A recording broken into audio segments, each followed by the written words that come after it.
Merci, Madame la Présidente. En question principale, je reconnais la députée de Rimouski. Merci. Mettre fin au PEC, c'est affaiblir les régions. Et ça, Madame la Présidente, c'est pas moi qui le dis, c'est le président du Mouvement Desjardins et l'ensemble du Québec, en fait, qui dit et qui sonne l'alarme en demandant une clause de droit acquis pour les travailleurs immigrants. Et qu'est-ce que fait le gouvernement? Bien, il choisit de prioriser un projet de loi pour reconnaître le papillon amiral comme emblème national.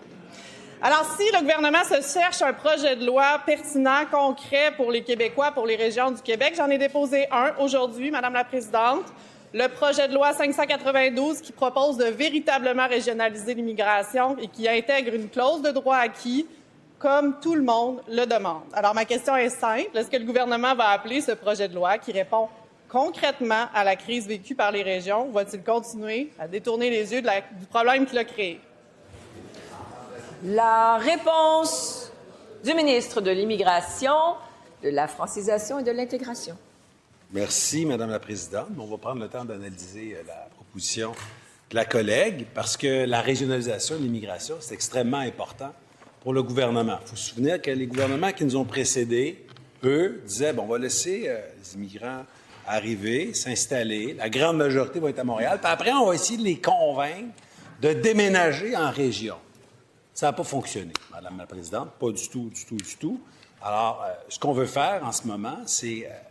il y a des gens qui ont été attirés avec des permis de travail, qui travaillent dans toutes les régions du Québec, qui rendent de fiers services à notre économie régionale, dans tous les secteurs. Oui, certains sont en santé, en éducation, en génie, mais il y en a qui sont aussi dans nos écoles, dans le secteur de la santé. Et ce qu'on veut faire, c'est s'assurer que le fédéral renouvelle les permis de ces personnes-là et que graduellement, à mesure que les gens accumulent les années d'expérience, le bon niveau de français, et qu'on puisse les sélectionner puis leur donner le certificat de sélection du Québec, la permanence.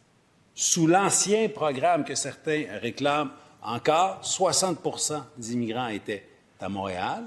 Sous le nouveau programme, c'est plus de 60 des gens qui sont à l'extérieur de Montréal. C'est un grand changement de paradigme. Je pense qu'on est sur la bonne voie. Première, complémentaire. Bien, je suis contente d'entendre l'ouverture du ministre, mais en fait, je pense qu'il faut agir plus rapidement. Les entreprises demandent de la prévisibilité.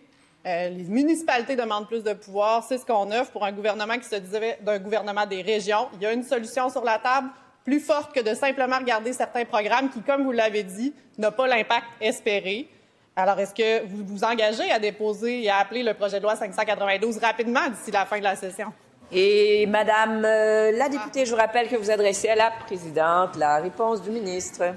Bien, Madame la Présidente, on va analyser le projet de loi, bien sûr, comme on analyse tous les projets de loi qui sont déposés, puis on va avancer dans le sens de l'intérêt économique des Québécois, puis de notre intérêt national aussi. S'assurer que les gens qu'on accueille ici, on est capable de les accueillir, mais de les loger, de les scolariser, de les soigner, de les intégrer à la nation québécoise. On a maintenant une loi sur l'intégration à la nation québécoise. On a tourné la page sur le multiculturalisme qu'on a renvoyé dans les lignes de l'histoire, au grand malheur du Parti libéral et de Québec solidaire. Mais nous, on s'affirme.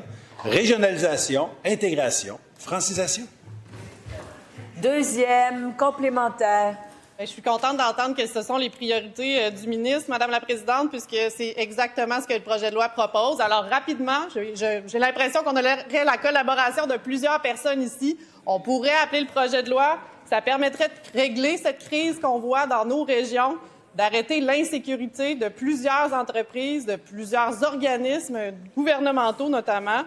Alors, ça viendrait régler des solutions en attendant d'avoir un nouveau chef à la CAQ.